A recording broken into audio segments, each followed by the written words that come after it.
May mga ignitions kita ngunyan magkakauron ta. Magkakaigwada sinda kay General, I mean, may alumni homecoming sinday. Ha? Kauron nung tadaw, agaran tadaw kimang reaction inita. So Saint Agnes, baga natawan ng kay recognition, mga tugang kang kuan kang city government, ining Museo de Legazpi. Tang Saint Agnes, nag-celebrate na po ang kansubra sa sanggatos hindang taon na foundation, kan mga nakaaging aldaw. Pero hindi kumpirang taon na basta more than 100 years na po ang eksistensya kan St. Agnes Academy. Dakulo ng mga nagtarapo sa St. Agnes na mga marayang kamugtakan ngunyan, may ambassador, di ba? May mga, di ba? Basta kulo na ito. Gabos ng professional, salos po, haling St. Agnes Academy, sinda po sa saro sa mga pinaka, oldest and yet mga tugang maray na standard na klase ng eskwelahan. Oho, okay. Nasa linya po ang mga Agnesians natin. Apo doon tamo ng enod si Madam Elaine Salazar. Ma'am Elaine, maray na aga po sa imo. Welcome po sa DCGB. Good morning, ma'am po, and thank you for having us. Yeah, you're welcome po, Ma'am Elaine, and thank you for your time. Nasa linya po ba Zoom, mga tugang ang tigakaunan mi sara Ma'am Brenda. Masiram mo dyan ang pizza na so, manipisan ng pizza. Budang pagkao yan masiram. Si Madam Dideth Factura. Ma'am Dideth, maray na aga po. Maray na aga man po, Sir Henry. Salamat po sa pag-imbitar mo sa Muya, buda kay Ma'am Brenda. Opo, okay. And also we have here Mr. Noel Andres Perdigon. Sir Noel? Hello, good morning po sa Gabos. I'm representing the Ruby Jubilarians. 40 years na po since we graduated. Yeah, pakiulit na tabi, Sir Noel, pakiulit.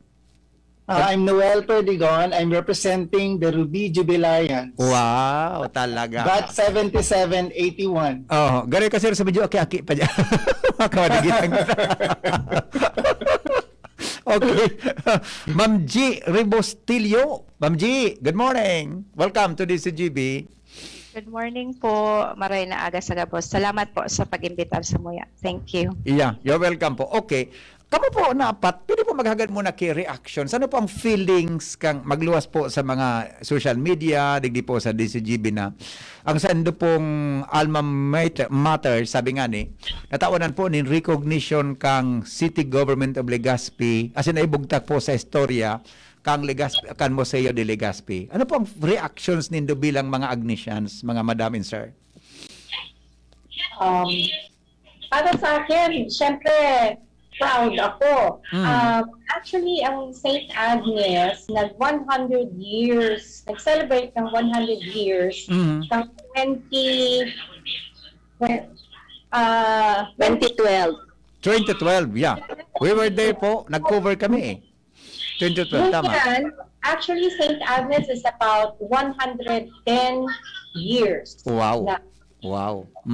So, noong 2012 yata, ang National Historical Commission recognize ang St. Agnes as the oldest Catholic school in Legazpi City. So, we're very proud po kami. Proud ang Alumni Association. Mention ko lang, Henry, Yeah, sure po. Sa Alumni Association. So, I am the president and the vice president is nandito, si Dideth. Opo. Another vice president for internal affairs, si Dr. Pamela Valdez. Ang secretary ni si Tita Linda Beliesa. Ayun, bibid ko yan, si madam. Siyempre. And ang assistant secretary, si Indra Menhamal Dado, architect Dado. Yeah. Ang treasurer ni si Sheldon Villanueva Jr. And assistant treasurer is Grace Moses. Auditor Jean Buena Lugo. And of course, our PIO is Brenda Bayona Luxin. Ayun. And the other, yung ibang members ng board ay si Ana Marie Sarte Ongboco, Mhm. Marita Castillon, Gay Ranieses Maruyama, Oo. Sharon Silo Deito. Mm. Ang aming advisor ay si Sister Celine Saplala, ang directress ng St. Agnes Academy. Ayun. Okay. Ma'am Didet, what about you po? Ano po sa imong reactions duman sa recognition na nakuha kang St. Agnes? Of course po, araw kay Elaine, very proud man ako na eskwelahan ko from kinder to fourth year high school na-recognize and Mm. makaugma din kasi parang subuong pamilya ko kasi ali man sa St. Agnes pati sunaagom ko parang dahil Wow. sa Mm. St. Agnes na-meet ko so husband ko. Kaya Okay. very very proud talaga. Talagang kumbaga nakulaon na parte kang buhay mi ang St. Agnes. Iya, opo. Sir Noel. Sir Noel, reactions po. Yes, I'm very proud na na-recognize ang St. Agnes as an institution na alangkaw ang standard and also historical. Lalo na from me, who was also recognized by St. Agnes as one of its 100 outstanding alumni kan 2012. So for our institution to be recognized as well, that's a feat, no? So I'm very proud. Yeah, very good. Opo. Ma'am G, what? I think po no I will follow and I will echo the messages of my co-alumni and sasaro po sa mga pinakaaki na alumni. Proud po Okay. ako, silver representing the silver jubilarians. Sa kuya po talaga is ang number one na nakaka-proud po sa St. Agnes is that kahit na po kahaluyan na, sa kahaluyan mi na, I know the quality of, the education still maintains. May mga pamangkin po ako na hanggang munyan, yaon pa po sa St. Agnes and in the future po, ang mga aki ko, dyan ko man po siguro definitely i-enroll. And as far as I can see, at par po talaga ang St. Agnes sa education compared to the private schools in Manila. Kasi po for now po, I just came back to Legazpi and my kids are studying in Manila online. Naiilin ko po sinday, nako-compare ko po aki ko tapos pinsan pamangkin ko po, parehong-pareho ang nagigigibuninda. So Yes. with that, I'm very comfortable na if I decide to really stay back to Legazpi, ano ko po talaga, St. Agnes Manggaray. Yes, yes. Ang balikan. Opo, I can attest to that po. Bako man ako graduate kan St. Agnes. So, doon akong aki graduate dyan. So, eldest ko. Nahiling ko ang sa endang development talaga. Pon prep, kinder, hanggang high school sinda dyan. Anyway, kamo po napat belong to the same batch or different batch? Si Sir Noel, sigurado akong iba. At saka si Ma'am G. Pero kamo po tabi, Madam Elaine and Ma'am Dedet. Same batch po kamo, different batches man po kamong dua. Bumata ka, Sabay Elaine. kami sa St. Agnes.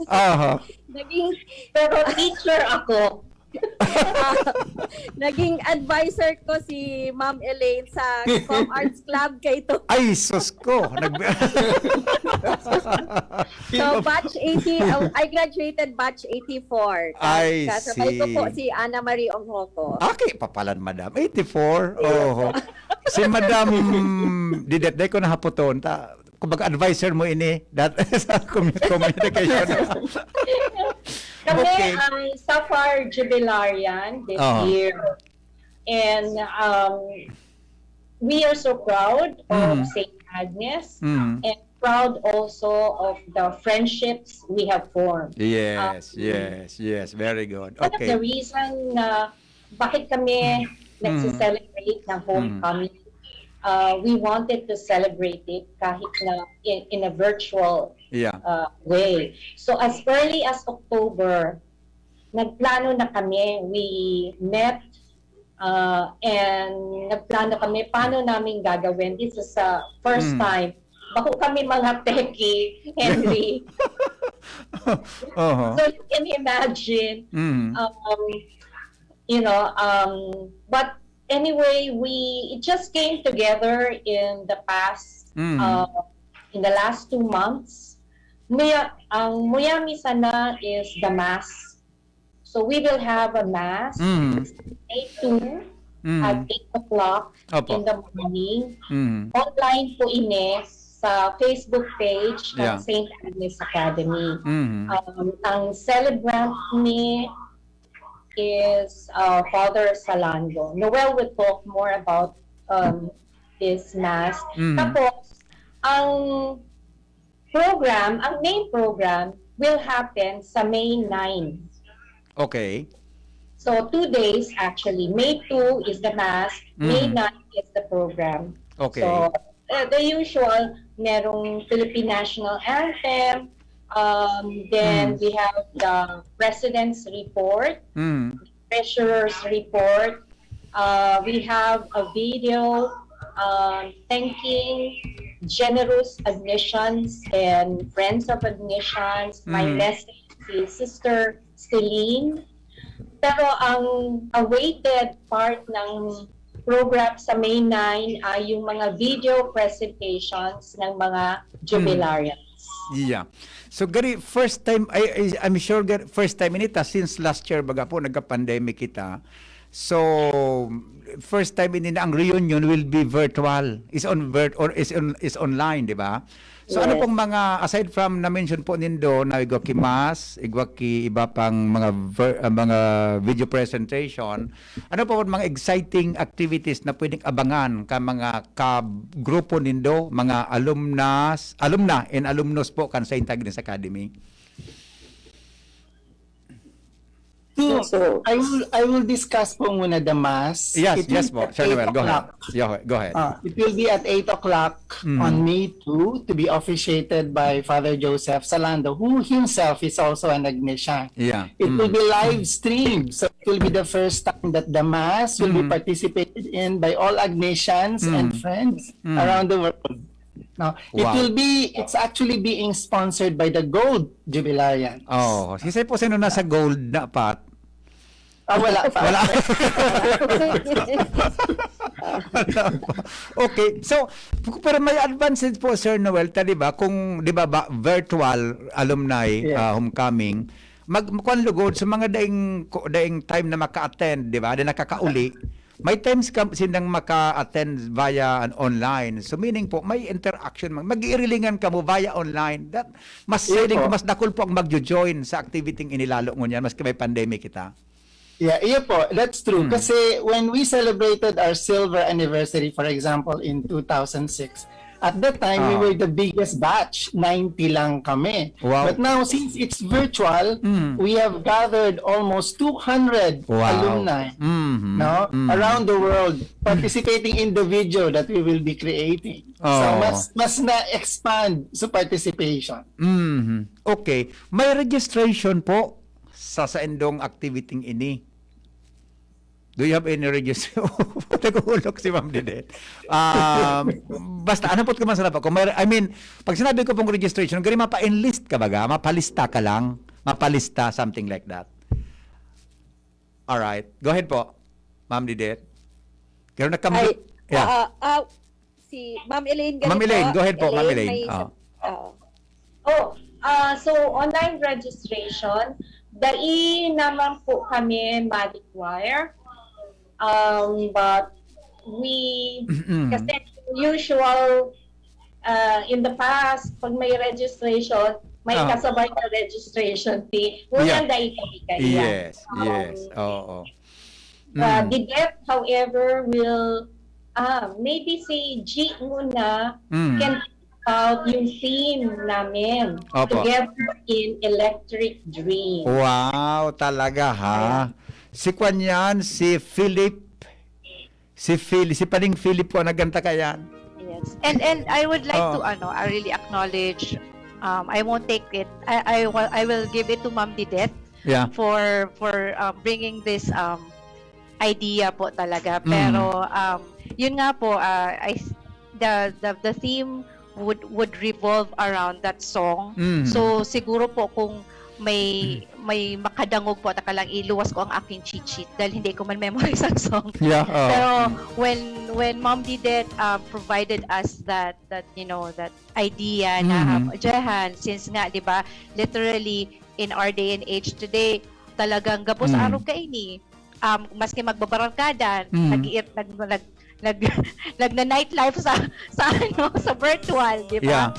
So the idea of the song it's really very parang talagang fitting sa tuya gabus mo niyan. If I can just read a few stanza of the song. Yeah, go ahead po, ma'am. Actually, I'm it playing it says- right now po. Baka nadadalog really? din daw. Yeah, I'm playing it right now. Okay. Thank you. Sige Pero po, yun go ahead, nga ma'am. po, Pakibasa diba? po ng part ng kanta. The song said, we'll always be together, however far it seems. Wow. We'll always be together in electric dreams. Mhm. Because the friendship that you gave has taught me to be brave. No matter where I go, I'll never find a better price. Mhm. Though you're miles away. So literally, that's what's happening po, di ba, sa Tuya Agabos. Mhm. Mga friends ko from the US, from Australia, from Legazpi, Aha. di ba? Ako naman sa Legazpi, uli na. So, Aha. it really focuses on that song po talaga. And in addition po to that song, we also have like a co-theme sa baga. Nakalakip na theme which is similarly related to the song. It's inclusion in times of diversity po. No, digdimi po pigpapailing na we have different ideas, di ba? We have different beliefs, we have different points of view, pero pag in times na araw kaini na sitwasyon na we have to be together, we have to really include one another.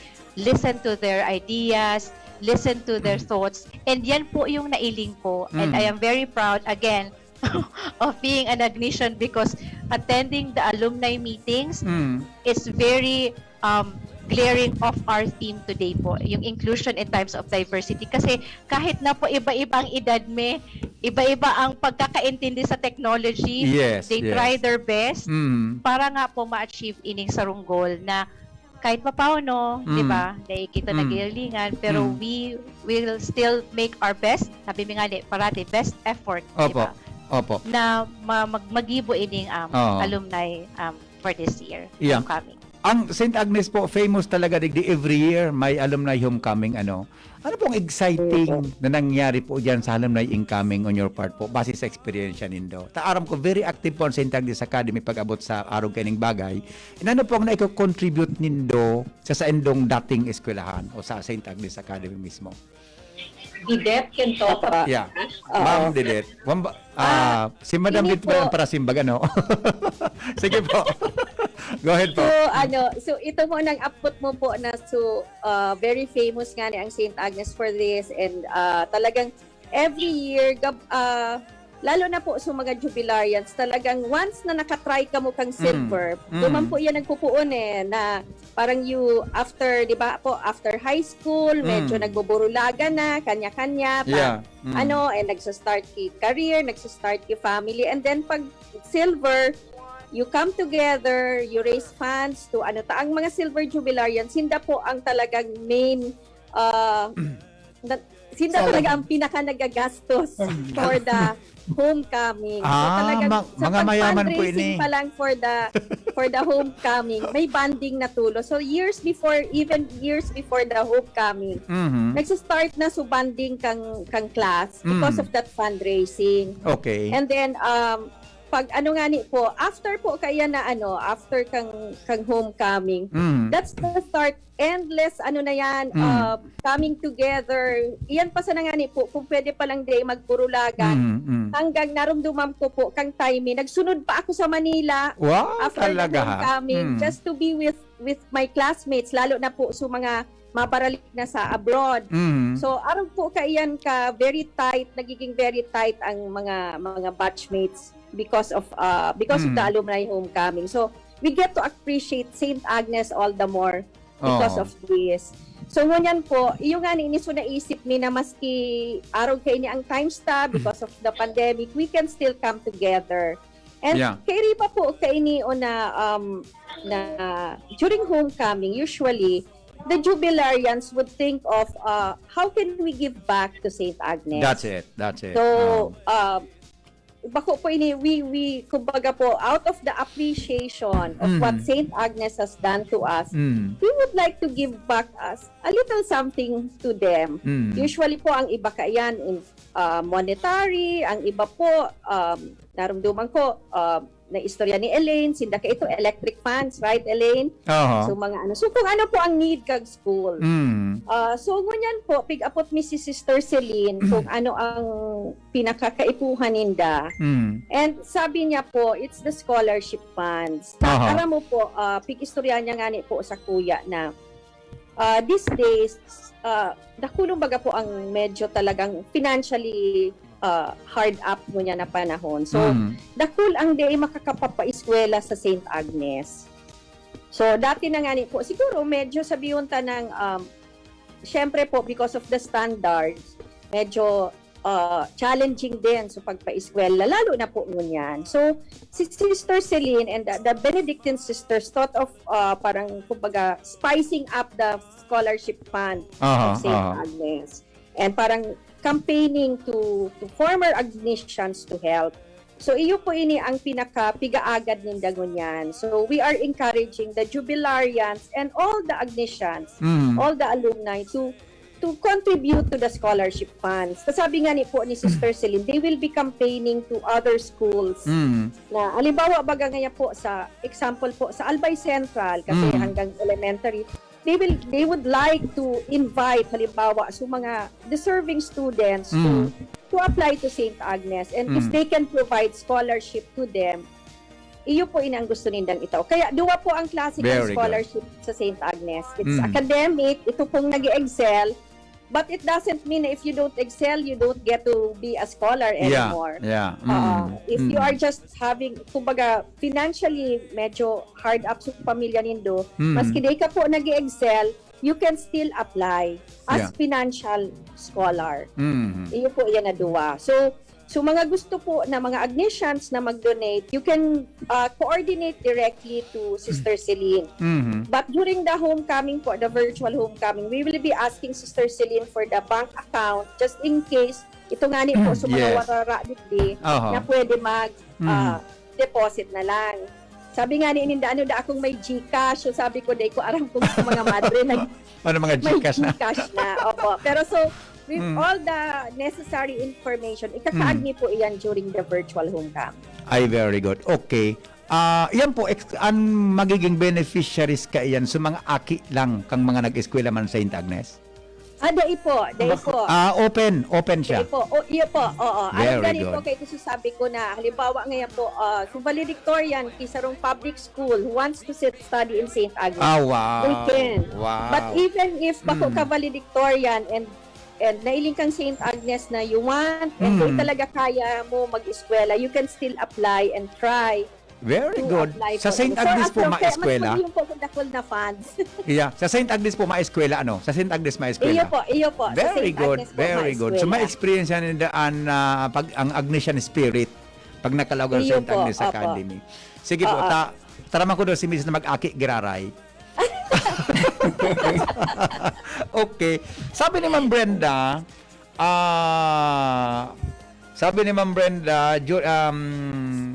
we are hoping ngayon that during pandemic, tabi, ang Agnesian daw mga resilient will rise up in any given situation, pandemic man, kung ano pa. And ako proud to be an Agnesian. I am who I am because of my formation during my elementary and high school days. Connected naman sa sinabi ni Ma'am G Kasubago, in text ni Ma'am Brenda. Yung Ma'am G, connected naman sa pigasabi mo Kasubago. Yung mananggan ano. Kaya actually, mahapot ko ako sa bago kung together in electric dreams ang team na napili nindo. Although it was already explained by Ma'am G na yung pala kung araw ka na napag-desisyon na nindo. Okay. Sabi po kan sarong texter ito po sir, maski sa po sa inyong apat. Ako po, graduate ng St. Agnes Academy. Di po ako nakaka-join sa alumni homecoming, pero namomonitor ko ang mga activities nila. Nahihiya kasi akong mag-join.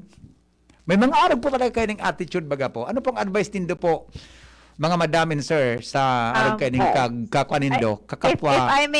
if I may Yeah, speak sure po, Ma'am G, go ahead. that's actually the reason why the silver jubilarians thought of yung yung nakalakip na theme namin na inclusion in times of diversity, no? Kasi maski po ako, I'm the silver jubilarian, and then yan po talaga yung number one na concern me before was that may mga kabatch kami na nasusupog. Opo. Dahil nga ni, 'di ba, ang tendency ng reunion is mga igwa lang Yeah.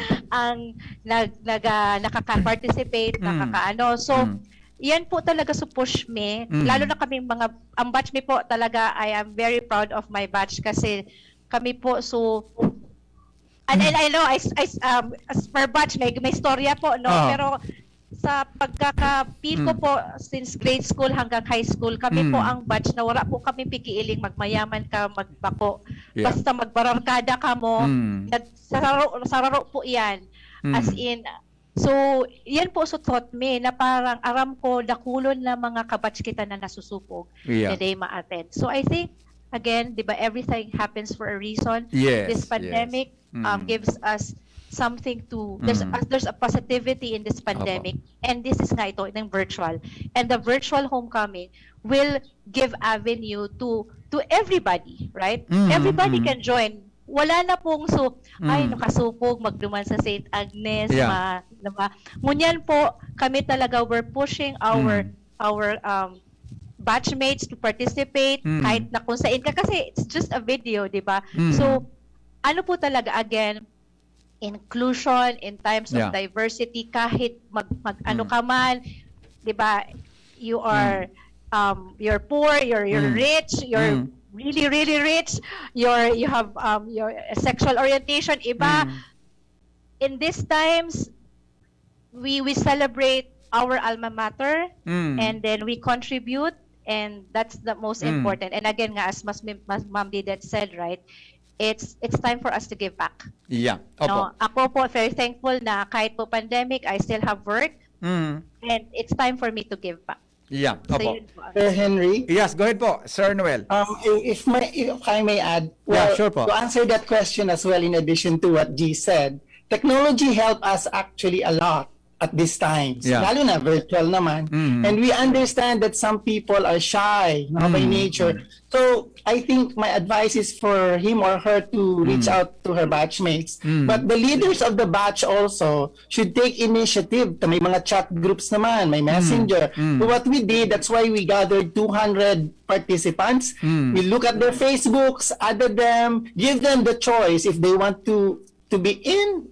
Yeah. They're there. They Yeah. can just learn, they can just read, or they can actively participate. If they don't want, they can opt out. Pwede lang mag-email. So there are a lot of avenues for us to be connected now.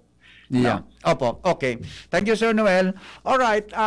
Thank you so much po, ladies and gentlemen, for your time. Medyo tapos na po ako sa oras. Pero natabanan ko po ka po din magkanigong oras sa mag-invite sa gabos po ng mga nag-graduate po sa St. Agnes Academy. Punang ko po kay Ma'am Elaine Salazar. Ma'am Elaine. Okay. So, mga admissions, please come and join us in our first ever virtual homecoming. We have the mass on May 2 at 8 o'clock in the morning. It will be streamlined on the St. Agnes Academy Facebook page. Pwede nyo i-share sa inyong group chat at magkaroon kayo ng watch party. And also, the program will be on May 2. I'm sorry, May 9, but at 1 o'clock in the afternoon. Please come share in the fun. Thank you. Thank you, Henry. Thank you. Welcome po, ma'am. All right. Ma'am Didet, please.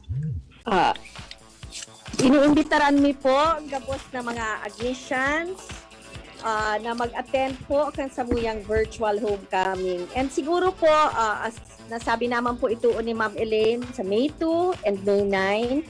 And let this also be a time to remind us of who St. Agnes is. Let's St. Agnes be an inspiration for us at this time of pandemic na dakul sa tuya nasa mga grabing crisis and may mga challenges sa buhay, that St. Agnes survived many crises. It survived the war. Kung nailingin doon sa picture, pigbomba baga po sa St. Agnes. Yes, Nagadab yes. si Sister Clovis Duman. And it has survived for 100 years, for more than 100 years. It has gone through a lot of crises. So, let that be an inspiration to us Agnesians because we will also survive this pandemic together in Electric Dreams. Yes. All right, Ma'am G. Go ahead po. Ayun lang po, as I've said, echo lang, please join us kahit virtual, and thank you po, Sir, for Henry, for inviting us, and I just would like to end my message, sana po gabus kitang Agnesians, we still always remember our, parang at the end of the day, di ba, we always say, that in all things, God may be glorified. Wow. Thank you po. Sir Noel, please. We invite you to watch us May 2 for the Mass and May 9 for our presentations. Actually, so inapot ko sa bago what is happening dyan sa St. Agnes during the normal reunions. Yeah. Those are our presentations. No? So Wow. each Jubilayan will have a time slot from 1 p.m. all the way to the afternoon to be live streamed around the world. And each batch usually igwang theme. Like for our theme is Lord, let us make us your shining light. Lord, make us your shining light. So this is also in response to what Ma'am Brenda said kanina.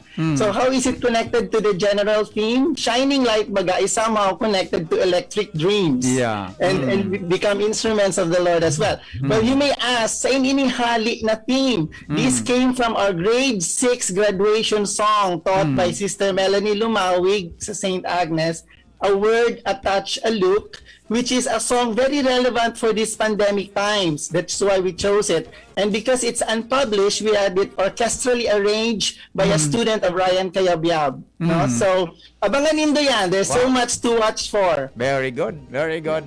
All right. Thank you so much po. Thank you so much. Thank sa you inyong po. oras po. Thank you, Sir Sabi nga ni Henry. St. Agnes that in all All things, God may be may be glorified. glorified. Thank you so much. Goodbye. Goodbye Thank po. you. Thank you. Bye-bye. See you next time. Bye-bye.